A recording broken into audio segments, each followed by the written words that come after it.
Warning. This post contains spoilers for House of the Dragon and book, Fire and Blood. House of the Dragon effectively establishes Game of Thrones' Daenerys Targaryen, Emilia Clarke, as the greatest Dragonrider of them all. Featuring the height of Targaryen rule, the Game of Thrones spin-off series showcases a time when the population of dragons is at its peak after the doom of Valyria.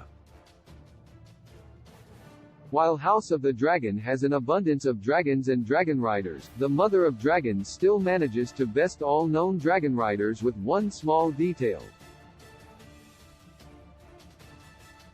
HBO's House of the Dragon covers the Targaryen civil war, which marks the end of the dragon's existence in all the realm.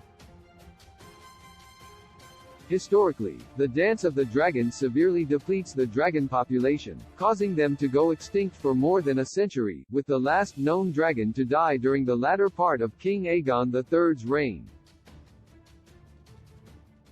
Fast forward to the Game of Thrones Season 1 finale, Daenerys steps into Khal Drogo's, Jason Momoa, funeral pyre and emerges miraculously with 3 dragons, Rhaegal, Viserion, and Drogon, signifying the rebirth of the dragons in a new era. But it is only in Game of Thrones Season 5 finale that Daenerys becomes a Dragonrider, escaping the Sons of the Harpy on Drogon's back.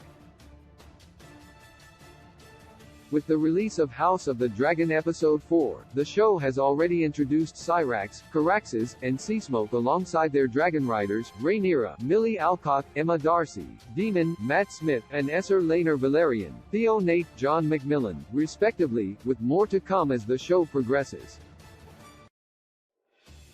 Yet there's one thing that these Dragonriders all have in common that Daenerys doesn't share: dragon saddles. Like horses, House of the Dragon's dragons use saddles to strap in their Dragonriders. Daenerys, however, is never seen to use a dragon saddle in the entire duration of Game of Thrones.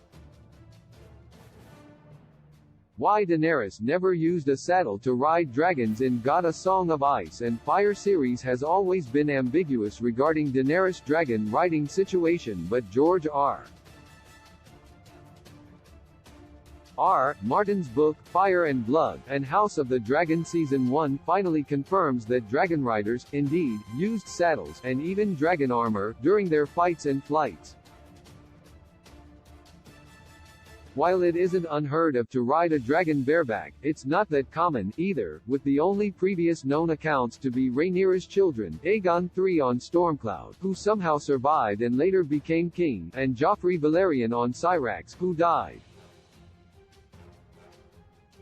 Hence, it truly is a gravity-defying feat to ride a dragon, on multiple occasions and some in battle at that, and cling to it without falling off as Daenerys Targaryen did. Even Prince Daemon Targaryen flew on a dragon saddle, albeit unstrapped, before striking the final blow on Aemon Targaryen at the battle above the God's Eye. Additionally, Game of Thrones Daenerys definitely has the resources to commission a dragon saddle for Drogon, especially after her return to Meereen. However, obtaining such an item may have been challenging given that the last one probably burned down in King's Landing. Another thing to consider is the availability of Valyrian steel reforging, which would mean that dragon saddle blueprints might still exist somewhere in Westeros. And if not, Daenerys could have asked Tyrion Lannister, Peter Dinklage, to draft one as he did Bran Stark's Isaac Hempstead Wright special horse saddle. Either way, it would have made her dragon riding experience more comfortable regardless if she needed one or not.